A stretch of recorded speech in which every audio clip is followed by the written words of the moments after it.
প্রিয় দর্শক, নতুন একটা ভিডিওতে আপনাদের সবাইকে আমন্ত্রণ জানাচ্ছি। এই ভিডিওতে 111-এর কুশীলব যারা, তাদেরকে নিয়ে কিছু কথা বলতে চাই। 111-এর অন্যতম কুশীলব লেফটেন্যান্ট জেনারেল মাসুদ উদ্দিন চৌধুরী, তাকে গ্রেফতার করা হয়েছে। মইনুল আহমেদ এখন দেশের বাইরে আছেন। উপদেষ্টাদের মধ্যে অনেকেই এখনও দেশে আছেন। আপনাদের জেনারেল মতিনের কথা নিশ্চয়ই মনে আছে, যিনি বলেছেন হাত চুলকাতে চুলকাতে যে রুই কাতলাদেরও ছাড় দেয়া হবে না।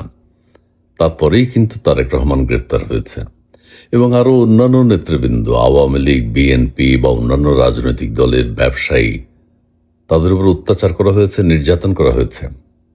তারেক রহমানের নির্যাতনের কথাটা আপনারা সবাই জানেন, আমরা সবাই জানি। এবং আরেকটি বিষয় হচ্ছে, যেমন দুদকের দায়িত্বে ছিলেন হাসান মাসুদ চৌধুরী, আপনাদের নিশ্চয়ই মনে আছে। আবার মিস্টার বারি নামে একজন আছেন, তিনি কোথায় আছেন? কুশীলবদের মধ্যে আরও অনেকেই জড়িত, তারা ধীরে ধীরে চিহ্নিত হয়ে যাবেন। আবার প্রথম আলো, ডেইলি স্টারের নামও শোনা যায় যে তারাও জড়িত ছিলেন 111 আনার ক্ষেত্রে। প্রথম আলো, ডেইলি স্টার কাজ করেছিল।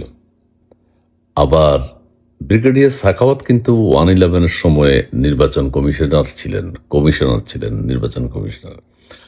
হ্যাঁ, তখন কিন্তু আওয়ামী লীগ নির্বাচনে জয়ী হয়েছিল এবং বিএনপি কিন্তু নির্বাচনকে মেনে নেয়নি। কাজেই নির্বাচন কমিশনে যারা ছিলেন তারাও বাদ যাবেন বলে মনে হচ্ছে না।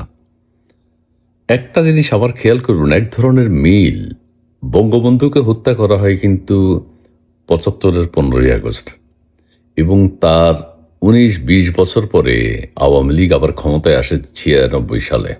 ঠিক আছে, 111-এর সময় বিএনপি যখন বিতাড়িত হয়, বিএনপির উপর অত্যাচার নির্যাতন, আওয়ামী লীগের উপর অত্যাচার নির্যাতন, এবং তারপরে কিন্তু এই 19-20 বছর পরে কিন্তু বিএনপি 2026 সালের 12ই ফেব্রুয়ারির নির্বাচনে ক্ষমতায় আসে। বঙ্গবন্ধু হত্যার পর আওয়ামী লীগ 19-20 বছর পরে বঙ্গবন্ধু হত্যাকারীদের বিচার শুরু করেছিল। বিএনপি কিন্তু এখন আবার ক্ষমতায় এসে গেছে 19-20 বছর পরে। একটা মিল আছে এখানে, কাকতালীয় হলেও। সেটা হচ্ছে, বিএনপি কিন্তু এখন তারেক রহমান, বিএনপি, বেগম খালেদা জির উপর যেসব অত্যাচার নির্যাতন করা হয়েছে, এগুলোর বিচার এখন শুরু করবে এটা মনে হচ্ছে। এবং 111-এর সময় আরও যারা ষড়যন্ত্রের সাথে জড়িত, 111 হয়ে যদি দেশের মঙ্গল হতো সেটা অন্য জিনিস, কিন্তু দেশের মঙ্গল হয়নি। দেশ ছারখার করেছে 111 সরকার। আবার আরেকটা মিল দেখেন, 111-এর পরে যে তত্ত্বাবধায়ক সরকার এসেছিল, তাদের পরে আওয়ামী লীগ সরকারে এসছে।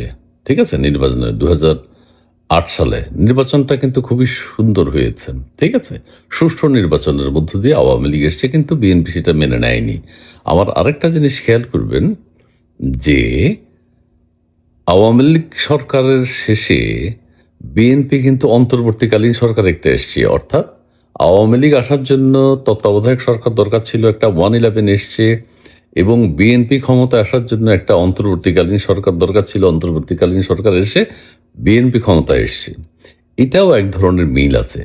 এখন প্রসঙ্গ সেটা না, প্রসঙ্গ হলো বিএনপি যেহেতু ক্ষমতায় এসে গেছে, আবার বিএনপি 2008 সালের নির্বাচনে ক্ষমতায় আসতে পারেনি।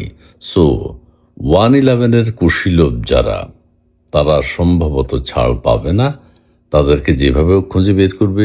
সাবেক সেনা কর্মকর্তাও অনেক রয়েছেন, আবার বর্তমান সেনা কর্মকর্তাও অনেকে আছেন। কাজেই বর্তমানে যারা সেনাবাহিনীতে সদস্য হিসেবে আছেন, তারা কিন্তু আতঙ্কে আছেন এক ধরনের। তাছাড়া পাবলিকলি যারা, যেমন প্রথম আলো, ডেইলি স্টার বা আরও অন্যান্য যারা কুশীলব হিসেবে ছিলেন, তারাও কিন্তু ভয়ে আছেন। এই ছাড়া উপদেষ্টা মণ্ডলীতে যারা ছিলেন 111-এর সময়, তারাও কিন্তু আতঙ্কে আছেন। এখন যেমন উপদেষ্টা অন্তর্বর্তীকালীন সরকারের সময় যারা ছিলেন, তারাও যেমন আতঙ্কে আছেন। আওয়ামী লীগ যদি কখনো আসে, ওদেরকে কিন্তু ছাড় দেবে না। বিএনপি এসে গেছে এখন ক্ষমতায়, বিএনপি কিন্তু 111-এর যে তত্ত্বাবধায়ক সরকার, তাদেরকে কিন্তু ছাড় দেওয়ার কোনো সুযোগ দেখা যাচ্ছে না। দেখা যাক এখন কি হয়।